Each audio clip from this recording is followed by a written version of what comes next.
Hey everyone, welcome back to another video. Today we're going to be discussing how to delete channels on YouTube TV step by step. Let's dive right in. So as you can see here on my screen, I have the YouTube TV homepage right in front of me. So what you're going to want to do first is go ahead and click your account icon on the top right hand corner.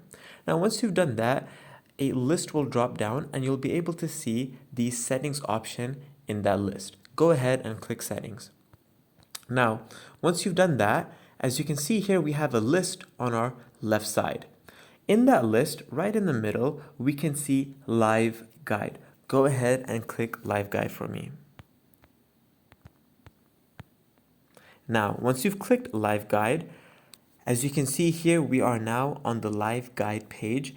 Scroll further down and you'll be able to see a list of all channels. As you can see, we have the title right there, all channels, and then we have a list of all these channels. Go ahead and as you can see on the right side, we have an option.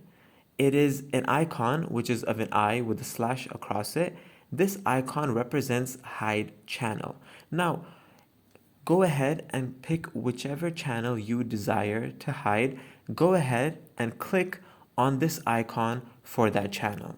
Soon as you do that, that channel will no longer be visible on your YouTube TV. I hope this video was helpful. Thank you for watching.